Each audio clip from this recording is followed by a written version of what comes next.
Welcome to Titans of Terror, where we look at the men and women who have shaped the horror landscape. Today's subject, Jean Rollin. In a cinematic world ruled by shadows, slashers, and monsters, one name stands apart. Not for the blood, but for the beauty. To some, he was an eccentric, a fringe figure on the edge of the horror genre. To others, he was a visionary who redefined the limits of erotic horror and surrealism. Today, we uncover the life and legacy of one of the most misunderstood auteurs, Jean Rollin. Jean-Michel Rollin Roth Le Jetil was born on November 3rd, 1938, in Neuilly-sur-Seine, France. His father was an actor and theater director, while his mother was an artist model. Surrounded by artists and intellectuals, Rollin's childhood was steeped in the abstract, the arcane, and the unconventional. During his teens, he developed an obsession for American serials and comic books. While Rollin did his military service for the French Army, he worked as an editor in the cinema department, working on Army commercials. A product of post war Europe, Rollin came of age during a time of cultural upheaval. After leaving the Army in 1958, Rollin directed his first short film, The Yellow Lovers, featuring a man walking on the beach as a poem about loneliness is being read. In 1968, Jean Rollin made his feature film debut with The Rape of the Vampire. Released amidst the chaos of the May '68 protest, the film was a surreal, disjointed, and unapologetically avant-garde take on the vampire myth. The film was shot in black and white on a low budget and consisted of two parts because it was originally intended to be another short film. The second part was later added so that it was released as a feature film. The first part is about three Parisians trying to convince four neurotic sisters that they are 200-year-old vampires. The second story tells of the queen of the vampires and her acolytes resurrecting the dead. Audiences expecting traditional horror were baffled. Critics were savage. Some even walked out. But Rollin had found his voice: poetic horror, dripping in blood and symbolism. And above all, vampires. Rollin's vampires were unlike any before. They were tragic, sensual, isolated beings lost in time. His films blurred the line between dream and nightmare, often prioritizing mood over plot, poetry over structure. The film caused public scandal and outrage. Due to the scandal, Rollin briefly gave up filmmaking. He did return with his second feature and his first feature in color with 1970's The Nude Vampire. The story concerns a wealthy industrialist and leader of a suicide cult trying to achieve immortality by figuring out a way to share the biochemistry of a young mute orphan vampire woman. Complications ensue when his son finds out what's going on and falls for the beautiful woman. The film would mark Rollin's first collaborations with cinematographer Jean-Jacques Reynaud and twin actresses Marie-Pierre and Catherine Castel. Following The Nude Vampire, Rollin found himself in a financial crisis and having suffered an accident during production which left him traumatized. The circumstances took a positive turn when he met with producer Monique Nathan, owner of the Films Moderns company. Nathan, having put her faith and support in Rollin, turned down several of the most prominent French New Wave filmmakers for financing and instead entirely supported Rollin as both a producer and co-screenwriter for his next project, 1971's Shiver of the Vampires, which was heavily influenced by the trappings of the hippie movement. It did, however, retain many of the themes one could expect from a Rollin film, and one of the most iconic scenes ever to appear in a Rollin film: actress Dominique emerging from an old grandfather clock. Shiver of the Vampires is about a young honeymooning couple stopping for the night at an ancient, decrepit castle in rural France to visit the bride's estranged cousins. Unbeknownst to them, the castle is home to a horde of vampires who have their own plans for the couple. The love scene on the graves was filmed inside the cemetery at Clichy. Jean Rollin revealed, "They would have never allowed us to shoot such an explicit sex scene inside a cemetery. So we lied to the caretakers about what we were going to do in there. Because it was late at night, there was only one cemetery guard around, and Natalie Perry went to him with a couple of liquor bottles and kept him entertained and distracted." That same year, Rollin directed Requiem for a Vampire, about two girls on the run getting lost in the French countryside, and wind up in a haunted chateau occupied by an alien vampire king and his harem of vampiric vixens. Rollin claimed to have written the treatment for the film in one impromptu burst, sticking incidents on top of each other with little care for plausibility or any other connective tissue.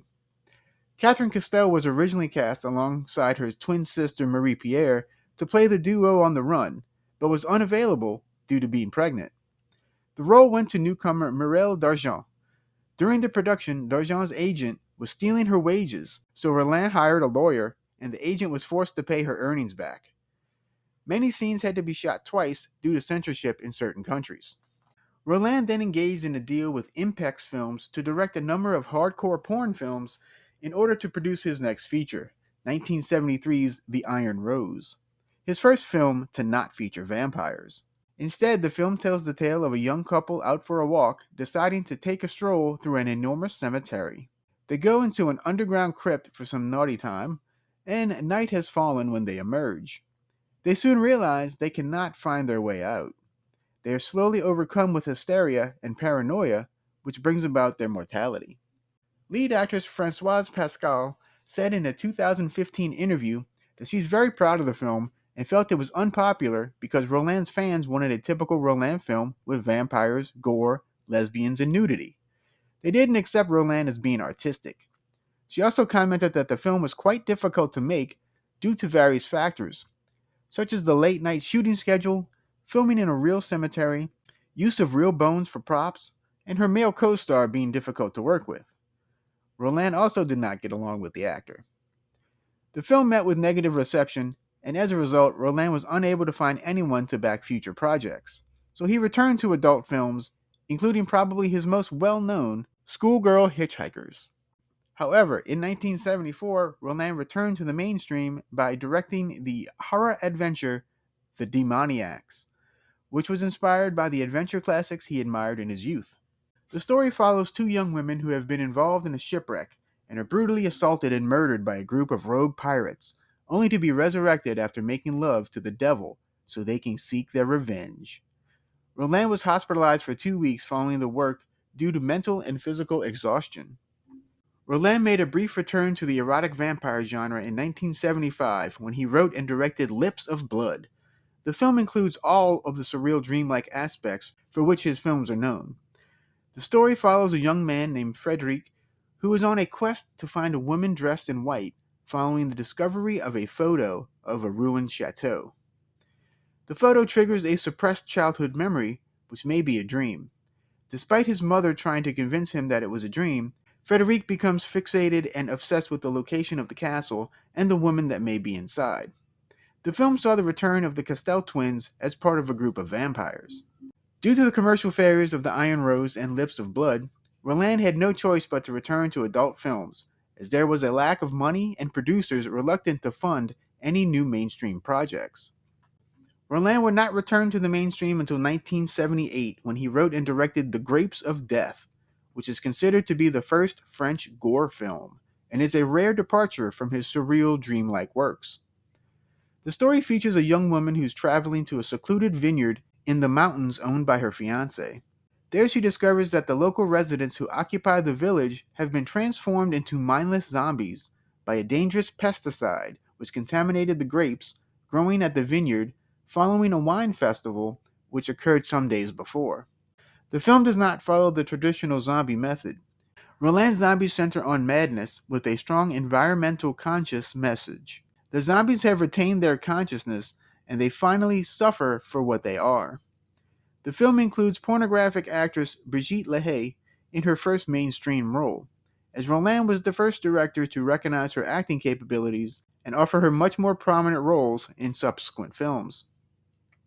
Rollin returned the next year with Fascination, in which he returned to the roots of the fantastique genre his early works are known for. The film tells the tale of a group of wealthy Parisian women in 1905 arriving at an abattoir to drink the blood of an ox that is believed to be a cure for anemia. Meanwhile, a thief seeks refuge in a remote chateau where two mysterious chambermaids reside. This film is known for the iconic image of Brigitte Lahaye wielding a scythe stalking some thieves. It was predicted that Fascination would lead to success. However, in a setback, one of the directors of the UGC, a huge French distributor, canceled the screenings Rollin had been promised. As the film was yet another financial failure for Rollin, he had little choice but to resume his pornographic works. In the summer of 1980, Rollin released The Night of the Hunted, with LaHaye in her first leading mainstream role for Rollin. The film stands as a noteworthy piece of work in Rollin's canon, as it differs from any of his previous work with its realistic tone and chilling atmosphere. The film is about a mysterious clinic in a high-rise building where patients have a mental disorder where their memories and identities are disintegrated due to an environmental accident. LaHaye plays Elizabeth, the confused patient that we follow. Rollin had hired actress Martine Delva for the role of Elizabeth's friend Veronique, but prior to the production, she was involved in a car crash that led to her dying just a week later. Rollin himself has stated that I don't think it is a very good film, and is possibly one of my worst, and that if he could remake just one of his films, it would be this one.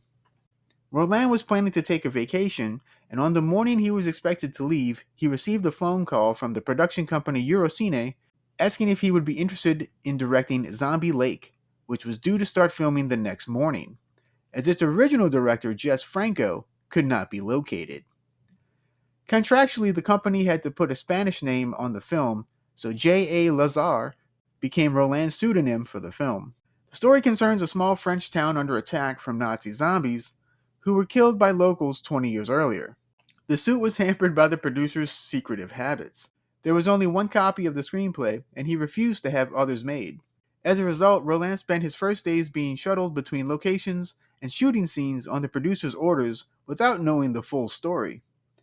After a few days, Rollin protested and was finally given the script. Other production woes didn't help, and the film is now known as a notoriously bad film. Rollin's next film would be The Escapees, a dramatic departure that mixes drama with elements of adventure, thriller, and crime, while maintaining erotic and poetic themes. The plot concerns two young women escaping from an insane asylum being taken in by a traveling erotic dance troupe. One of the women is rebellious, while the other is kind of mousy. The highlight for many is an incredible ice skating sequence. The film did not receive a proper theatrical release, making the film hard to find for many years. In 1982, Rollin would release his most commercial and successful work, The Living Dead Girl. The story centers on a young woman who has returned from the dead and needs human blood in order to survive. Lead actress Francoise Blanchard found the shooting to be physically exhausting and actually collapsed on set. The ending scene was so believable that the crew reportedly worried for Blanchard's mental state. The film, like many other Rollin films, was heavily censored in certain countries. Rollin's next mainstream feature would be 1984's The Sidewalks of Bangkok, about a woman on the run from the French Secret Service and a rival syndicate who desperately required a deadly chemical which she possesses. Portions of the film were shot guerrilla style without permission, but the film did become a success.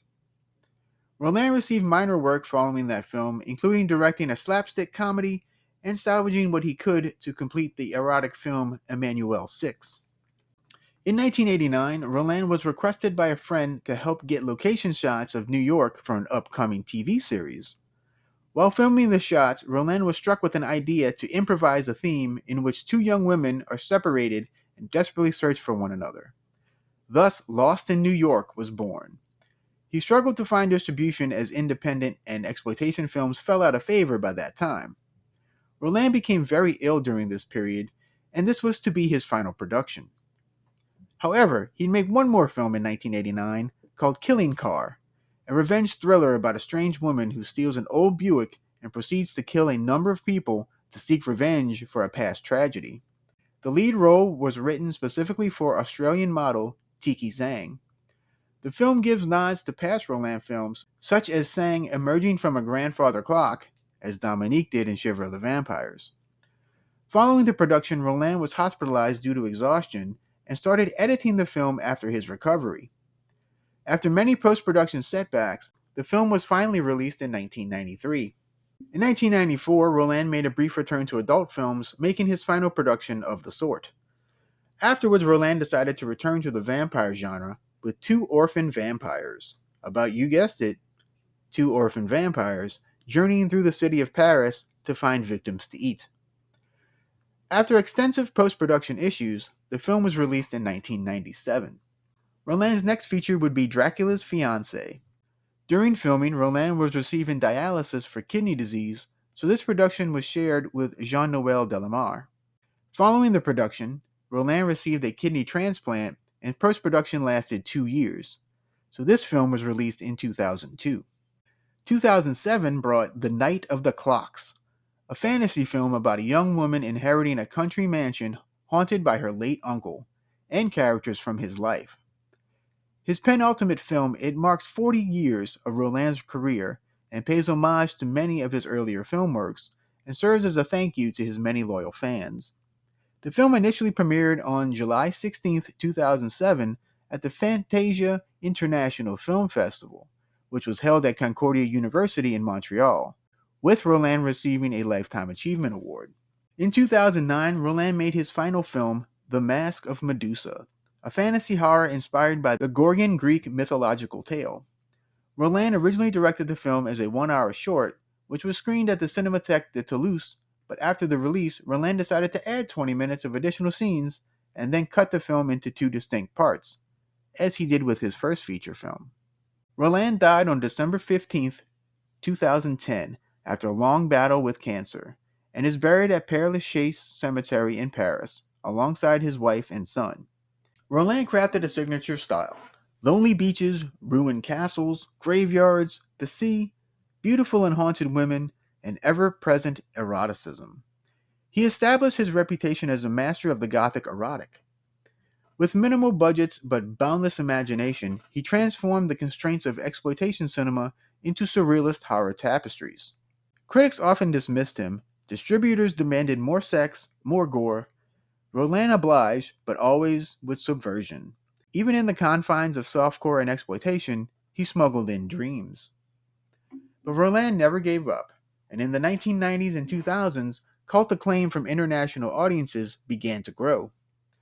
Filmmakers, critics, and horror aficionados began to recognize his work not as schlock, but as art. Rollin was rediscovered as a true auteur, an alchemist who turned pulp into poetry. His films were restored, and finally, after decades in the shadows, Jean Rollin stepped into the light. And in every crumbling crypt, in every vampire's tear, his spirit lingers. His terror was romantic, melancholic, and undeniably human. He didn't just make horror, he made haunted poetry. Jean Rollin, a true titan of terror.